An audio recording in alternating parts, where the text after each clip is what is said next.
Hello నేను మిస్సెస్లో America democratic country. అక్కడ ఎవరైనా సరే చాలా స్వేచ్ఛగా బతికేయచ్చు అనేటువంటి అభిప్రాయం ఉంది ఆ దేశం మీద. ఇప్పుడు ట్రంప్ అమెరికా అధ్యక్షుడిగా రెండోసారి ప్రమాణ స్వీకారం చేసిన తర్వాత జరుగుతున్నటువంటి పరిణామాలను కనుక గమనిస్తే అక్కడ విదేశీయులు స్వేచ్ఛగా బతికేటువంటి పరిస్థితి ఉందా అనేటువంటి ప్రశ్న వేసుకుంటే $1 మిలియన్ సమాధానం వస్తుంది. ఎందుకనంటే ఆల్రెడీ ఒక యాప్ ఉండేది, మెక్సికో అమెరికా బోర్డర్ దాటాలంటే. ఆ యాప్లో ఎవరైనా దరఖాస్తు తీసుకుంటే కనుక ఇమీడియట్గా అమెరికాకి రావడానికి అనుమతించేవాళ్ళు. అందుకే క్యాచ్ అండ్ రిలీజ్ అనేటువంటి ప్రాసెస్ని అక్కడ కంటిన్యూ చేసేవాళ్ళు అప్పట్లో. ట్రంప్ ప్రమాణ స్వీకారం చేయడానికి ముందు క్యాచ్ అండ్ రిలీజ్ అనేది, అంటే బోర్డర్ దాటేటప్పుడు పట్టుకుంటే కనుక ఆ తర్వాత రిలీజ్ చేసేవాళ్ళు.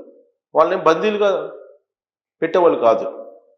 బోర్డర్ దాటేటువంటి వాళ్ళకి పట్టుకొని మళ్ళా డాక్యుమెంట్లు అన్నింటిని చూసి, లేదంటే వాళ్ళ మీద ఎంక్వైరీ చేసి మళ్ళీ రిలీజ్ చేసి మళ్ళీ మెక్సికో పంపించడము ఏదో ఒకటి చేసేవాళ్ళు. అందుకే క్యాచ్ అండ్ రిలీజ్ అనేటువంటి ఒకటి యాప్ ఉండేది, క్యాచ్ అండ్ రిలీజ్. ఆ యాప్ ద్వారా ఆ ప్రక్రియ కొనసాగేది. ఇప్పుడు పట్టుకుంటే కనుక విడుదల చేసే పరిస్థితి లేదు.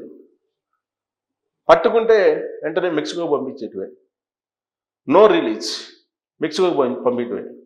అంటే అమెరికా బోర్డర్లో దాటి కనిపించినటువంటి వాళ్ళని కనుక పట్టుకుంటే ఇమీడియట్గా మళ్ళీ మెక్సికోకి పంపించేయటం, గెంటి వేయటమే, తోసేయటమే. అలాంటి సిచ్యువేషన్ అమెరికాలో ఇప్పుడు నెలకొంది. టోటల్గా చట్ట విరుద్ధంగా దాదాపుగా 1,40,00,000 మంది అమెరికాలో ఉన్నట్టు ఇప్పుడున్నటువంటి ప్రభుత్వం గుర్తించింది. ప్రాథమికంగా చట్ట విరుద్ధంగా అక్రమ చొరబాట్లు, అక్రమంగా చొరబడినటువంటి వాళ్ళు దాదాపుగా 2,50,00,000 మంది ఉన్నారని చెప్పేసి వాళ్ళు ప్రాథమికంగా అంచనా వేస్తున్నారు. వెరసి 4 కోట్ల మంది చట్ట విరుద్ధంగా కానీ అక్రమంగా చొరబడి అమెరికాలో ఉన్నటువంటి వాళ్ళ సంఖ్యను తేల్చారు. వీళ్ళల్లో 6 లక్షల మంది నేరాలకు పాల్పడినటువంటి వాళ్ళు ఉన్నారని కూడా గుర్తించారు. ఇమీడియట్గా 10 లక్షల మందిని అమెరికా నుంచి గెంటేయాలి అని చెప్పి నిర్ణయం తీసుకున్నారు. ఈ 10 లక్షల మందికి నోటీసులు కూడా పంపించారు. హోమ్లాండ్ సెక్యూరిటీ ఆల్రెడీ నోటీసులు పంపించింది.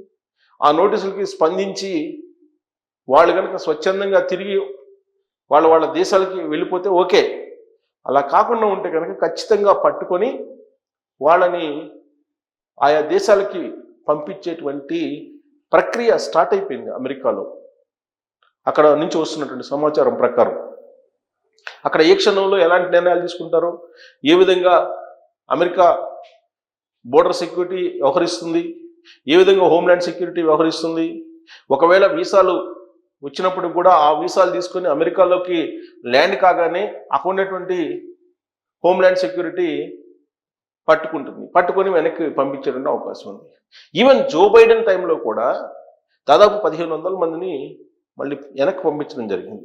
అదే హైయెస్ట్ అని చెప్పేసి అనుకుంటూ ఉన్నారు. కానీ ఇప్పుడు ట్రంప్ 10 లక్షల మందిని కనీసం వెనక్కి పంపించేటువంటి కార్యక్రమానికి శ్రీకారం చుట్టారని చెప్పి తెలుస్తుంది. వాళ్ళల్లో 8 లక్షల మంది, సుమారుగా 8 లక్షల మంది ఇండియా నుంచి వెళ్ళినటువంటి వాళ్ళు ఇల్లీగల్ ఇమ్మిగ్రెంట్స్గా ఉన్నారని చెప్పి తేలుతుంది. తొలి విడతగా 3 లక్షల మందిని పంపించబోతున్నారు అమెరికా నుంచి ఇండియాకి ఇల్లీగల్గా ఉన్నటువంటి వాళ్ళని అని ఒక ప్రాథమిక డేటా బయటకు వచ్చింది. వాళ్ళల్లో కనీసం 1,00,000 మందికి పైగా, 1,50,000 మందికి పైగా తెలుగు వాళ్ళు ఉన్నారనేది. వీళ్ళల్లో ఇల్లీగల్గా ఉన్నటువంటి వాళ్ళంటే అమెరికాకి వెళ్ళి చదువుకోవడానికి అక్కడ ఉండిపోయి టైం అయిపోయినప్పుడు కూడా సాధారణంగా F1 వీసా మీద వెళ్తారు, స్టూడెంట్ వీసా మీద వెళ్తారు చదువుకోవడానికి. 5 years పాటు వాళ్ళకి వీసా జారీ చేస్తారు. 2 సంవత్సరాలు చదువుకోవడానికి, మరొక 3 సంవత్సరాలు ఓపీటీ మీద పని చేసుకునేదని అవకాశం ఇస్తారు. ఈ 3 సంవత్సరాల్లో వాళ్ళు అక్కడ వర్క్ పర్మిట్ తీసుకొచ్చుకోవాలి, H1B కలిగి ఉండాలి. H1B రాకపోతే ఇమీడియట్గా వాళ్ళ మళ్ళీ తిరిగి స్వదేశానికి వచ్చేయాలి. కానీ H1B లేకుండా అక్కడే కంటిన్యూ అవుతున్నటువంటి వాళ్ళు ఉన్నారు. వాళ్ళని ఇల్లీగల్ ఇమ్మిగ్రెంట్స్ అంటున్నారు, ఇల్లీగల్గా ఉన్నటువంటి వాళ్ళు అంటున్నారు. వాళ్ళు ఏం చేస్తున్నారు, అక్కడ ఉండేటువంటి 4th క్లాస్ ఎంప్లాయీస్ యొక్క జీవనోపాధిని దెబ్బ కొడుతున్నారు అనేది అమెరికాలో ఏర్పడిన కొత్త ప్రభుత్వం యొక్క అభిప్రాయం. అందుకే ట్రంప్ ఏం చేస్తున్నారంటే వాళ్ళందరినీ వెనక్కి పంపించాలి, వీళ్ళు చౌకగా అక్కడ సేవలను చేస్తున్నారు, చౌకగా అక్కడ పనులు చేస్తున్నారు, గ్యాస్ స్టేషన్లు, సినిమా థియేటర్లో క్యాబ్ డ్రైవర్లు గాను ఇట్లా రకరకాలుగా వీళ్ళు వర్క్ చేస్తున్నారు, రెస్టారెంట్లు ఎక్కువ మంది కనిపిస్తూ ఉంటారు. వీళ్ళ కారణంగా అక్కడ ఉండేటువంటి పౌరులకి జీవనోపాధి పోతుంది అనేది ట్రంప్ ప్రభుత్వం యొక్క అభిప్రాయం. సాధారణంగా ఇక్కడి నుంచి స్టెమ్ అంటే టెక్నాలజీ, సైన్స్ అండ్ టెక్నాలజీకి సంబంధించినటువంటి కోర్సులు చదవడానికి అక్కడికి వెళ్తారు. అక్కడ వెళ్ళిన తర్వాత ఎంఎస్ పూర్తి చేసుకొని అక్కడే మీ క్యాంపస్ సెంటర్లు ఉంటాయి, క్యాంపస్ సెంటర్లో సెలెక్ట్ అయితే కనుక జాబ్ ఇమీడియట్గా వస్తుంది, H1Bకి ఆ కంపెనీలే అప్లై చేస్తారు, అంతా ఓకే అయితే నో ఇష్యూ. అఫీషియల్గా ఉంటున్నటువంటి వాళ్ళకి ఎవరికి ఇబ్బంది లేదు. అక్కడ ట్రంప్ వచ్చినప్పటికీ కూడా ఎవరైతే ఇల్లీగల్గా ఉంటున్నారో వాళ్ళకే ఇబ్బంది. ఇప్పుడు ఇల్లీగల్గా ఉంటున్నటువంటి వాళ్ళే 4 కోట్ల మంది ఉన్నారనేది. ఇప్పుడు చట్టవిరుద్ధంగా ఉన్నటువంటి వాళ్ళు దాదాపు 1,40,00,000 మంది, అలాగే ఇల్లీగల్గా ఎంటర్ అయ్యి అక్కడ ఉంటున్నటువంటి వాళ్ళు 2,50,00,000 మంది అంటున్నారు. వెర్సి 4 కోట్ల మంది సుమారుగా ఇల్లీగల్గా ఉంటున్నారనేది. వాళ్ళల్లో లక్షలాది మంది ఉన్నారు మన ఇండియా నుంచి వెళ్ళినటువంటి వాళ్ళు. వాళ్ళందరినీ కూడా తిరిగి పంపించేటువంటి ప్రయత్నం చేయటం అనేది ఒకటైతే, ఇక్కడ పెద్ద ట్విస్ట్ ఏంటంటే ఒక ఎగ్జిక్యూటివ్ ఆర్డర్ ఇచ్చేసారు ట్రంప్. ఏంటి, అమెరికా గడ్డ మీద పుట్టినప్పటికీ కూడా వాళ్ళకి పౌరసత్వం అనేది ఉండదు అనేది. అయితే దీనికి కట్ ఆఫ్ డేట్ ఎప్పుడు పెడతారు అని అంటే, కట్ ఆఫ్ డేట్ అనేది లేదు అని చెప్తున్నారు. కట్ ఆఫ్ డేట్ లేదు, గ్రీన్ కార్డు కలిగినటువంటి వాళ్ళకి పిల్లలు పుడితేనే సభ్యత్వం, అది పౌరసత్వం వస్తుంది. మిగతా వాళ్ళు ఎవరికి కూడా H1B వీసాలు ఉన్నటువంటి వాళ్ళకి కానీ, టూరిస్ట్ వీసాలు ఉన్నటువంటి వాళ్ళకి కానీ, బిజినెస్ వీసాలు ఉన్నటువంటి వాళ్ళకి కానీ, స్టూడెంట్స్ వీసాలు ఉన్నటువంటి వాళ్ళకి కానీ, ఐ వీసాలు ఉన్నటువంటి వాళ్ళకి కానీ, ఇలా రకరకాల వీసాలు తోటి అక్కడికి వెళ్తుంటారు అమెరికాకి. వాళ్ళెవ్వరికీ కూడా ఈ పౌరసత్వం వాళ్ళ పిల్లలకు వచ్చేటువంటి వెసులుబాటు లేకుండా ఎగ్జిక్యూటివ్ ఆర్డర్స్ ఇచ్చేశారు ట్రంప్. అయితే ఇది ఇంప్లిమెంట్ అవుతుందా, అక్కడ ఉండేటువంటి సిస్టమ్స్ అడాప్ట్ చేసుకుంటాయా అని అంటే ఫెడరల్ సిస్టంలో చాలా టఫ్ అంటున్నారు న్యాయ నిపుణులు. కానీ ట్రంప్ మాత్రం దాన్ని అమలు చేసి చూపిస్తాను అంటున్నారు. అంటే ఇప్పుడు వరకు గ్రీన్ కార్డు కోసం వెయిట్ చేస్తున్నటువంటి వాళ్ళు అనేక మంది ఉన్నారు, లక్షల మంది ఉన్నారు అక్కడ. ఈ గ్రీన్ కార్డు లేనటువంటి వాళ్ళు, వాళ్ళ పిల్లలు, వాళ్ళందరూ కూడా వెనక్కి రావాల్సి వస్తుంది. ఎవరైతే వర్క్ పర్మిట్స్ కలిగి అఫీషియల్గా అక్కడ వర్క్ చేస్తున్నారో వాళ్ళకి ఇబ్బంది లేదు ఉండడానికి, బట్ వాళ్ళకు పుట్టినటువంటి పిల్లలకు పౌరసత్వం రాదు.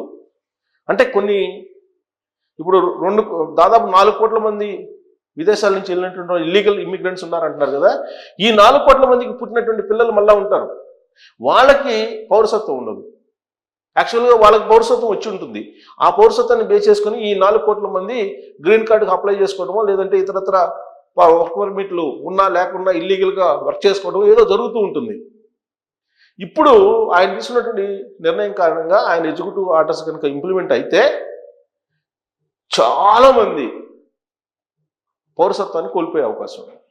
పౌరసత్వాన్ని కోల్పోయినప్పుడు ఆటోమేటిక్గా వర్క్ పర్మిట్స్ కూడా రావు, మళ్ళీ H1B అప్లై చేసుకోవాలి, దాని ప్రాసెస్ అంతా డిఫరెంట్గా ఉంటుంది. ఇది ఇంప్లిమెంట్ చేయడం అంటే అంత ఈజీ అయితే కాదు అమెరికాలో. ఎందుకంటే ఇప్పటికే అనేకమైనటువంటి రాష్ట్రాలు, అక్కడ ఉన్నటువంటి 50 రాష్ట్రాల్లో దాదాపుగా 30 రాష్ట్రాలు వ్యతిరేకిస్తూ ఉన్నాయి ట్రంప్ నిర్ణయాన్ని అని చెప్తూ ఉన్నారు. మరి అమెరికా లాంటి కంట్రీలో అమెరికా అధ్యక్షుడు ఎగ్జిక్యూటివ్ ఆర్డర్స్ పాస్ కాకపోతే ప్రపంచంలో నవ్వులు పాలవుతాడు ట్రంప్ అనేది ఇంకొక వాదన కూడా వినిపిస్తుంది. ఇలాంటి పరిణామాల నేపథ్యంలో క్యాచ్ అండ్ రిలీజ్ అనేటువంటిది మాత్రం స్టాప్ అయిపోయింది. అక్కడ బోర్డర్స్ అన్ని క్లోజ్ చేసేసారు, ఎమర్జెన్సీ ప్రకటించేశారు, క్యాచ్ అండ్ రిలీజ్ అనే దానికి స్వస్తి పలికారు. సో ఇప్పుడు ఎవరినైనా క్యాచ్ చేస్తే కనుక రిలీజ్ చేయటువంటిది ఉండదు, డైరెక్ట్గా తీసుకెళ్ళి వాళ్ళ కంట్రీకి పంపించడమే, అంటే గింటి వేయటమే, తోసివేయటమే. అలాంటి ప్రక్రియ, అలాంటి ఏర్పాట్లు అమెరికాలో జరుగుతున్నటువంటి క్రమంలో ఇండియన్స్ అయితే ఒక రకమైనటువంటి ఆందోళనలో ఉన్నారు. ఈ ఆందోళన ఒక 5-6 నెలలు పోతే కానీ క్లారిటీ రాదు. అప్పటి వరకు ఇలాంటి విశ్లేషణలు చేసుకోవడానికి అయితే అక్కడ ఉండే సంఘటనలు మనకి ఉదాహరణగా కనిపిస్తున్నాయి. కానీ ట్రంప్ బాధ్యతలు స్వీకరించిన తర్వాత జరుగుతున్న పరిణామాలు చాలా వేగంగా ఉన్నాయి. అవి ఇంప్లిమెంట్ కావడం అనేది కత్తి మీద స్వామి. మరి అది ఇంప్లిమెంట్ అవుతాయా, అయ్యే అవకాశం ఉందా? ఒకవేళ ఇంప్లిమెంట్ అయితే కనుక ఇండియా అక్కడికి వెళ్ళినటువంటి వాళ్ళు తిరిగి వస్తే వాళ్ళకు ఉపాధి అవకాశాలు ఇవ్వగలదా అనే దాని మీద కామెంట్ రూపంలో మీ అభిప్రాయాన్ని తెలియజేయండి.